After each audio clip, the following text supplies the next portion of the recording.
वैदी साहब ये इरशाद फरमाइए कि जब सैयदना खलीफा बनते हैं हज़रत उस्मान रज़ी अल्लाह ताला अन्हु की खिलाफत के बाद, तो हज़रत अमीर मुआविया जो शाम के गवर्नर हैं वो वहाँ पे अपनी बैत लेना शुरू कर देते हैं, तो उन्होंने हज़रत अली रज़ी अल्लाह ताला अन्हु की खिलाफत को क्यों नहीं कबूल किया सर?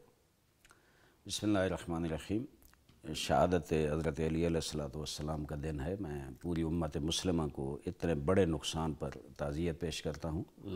आपका शुक्रिया कि आप इस मौजू पे, इतने अहम मौजू पे ये प्रोग्राम कर रहे हैं सर। मैं ये समझता हूँ कि हज़रत अली अलैहिस्सलाम की जिस वक़्त खिलाफत आई जी, तकरीबन 25 साल गुज़र चुके थे। हुज़ूर अकरम सल्लल्लाहु अलैहि वसल्लम के दौर को 25 साल गुज़र चुके थे। सही। और उसमें ज़ाहिर है बहुत से मसाइल पैदा हुए थे। जो हुकूमतें आगे बढ़ती हैं, देखें ना, जो खिलाफत जो है, खिलाफत राशिदा हुज़ूर अकरम के बाद 30 साल तक रही, उसके बाद नहीं रही। ठीक है। वजह यही थी कि जो आगे चलता है दौर, तो इख्तिलाफात मसाइल ज़्यादा पैदा होने शुरू हो जाते हैं। जी जी। और फिर आपको ये भी पता है कि बनु उमैया और बनु हाशिम में जो इख्तिलाफात रहे हैं, जंग बदर हो, जंग उहद हो, उसमें बनु उमैया के बहुत बड़े बड़े सरदारान मारे गए थे। कुछ वो मसाइल भी दरमियान में थे पहले से जी। और कुछ जो है वो ज़ाहिर है जिस वक़्त हुज़ूर अकरम सल्लल्लाहु अलैहि वसल्लम के बाद खिलाफत का सिलसिला शुरू हुआ, उस वक़्त भी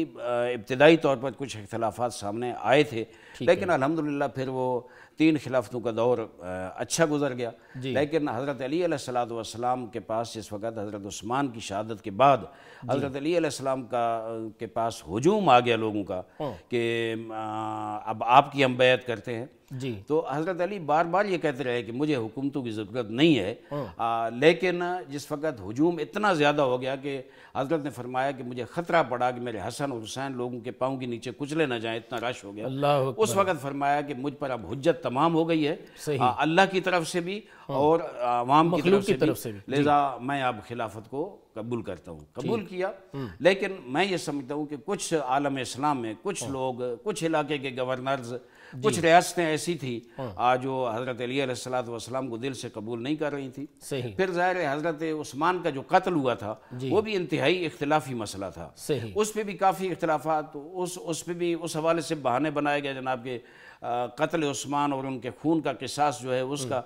तो इस तरह की चीज़ें करके उन्होंने हज़रत अली अलैहिस्सलाम की खिलाफत को कबूल नहीं किया और बाकायदा लश्कर बनाया और चढ़ाई की। और अफसोसनाक सूरत हाल ये हुई कि ये जो जंगें हुई इनमें दोनों तरफ से सहाबा किराम मारे गए, दोनों तरफ से कलमा गो मारे गए, दोनों तरफ से मुसलमान मारे गए और बहुत ख़तरनाक सूरत हाल आलम इस्लाम में बन गई।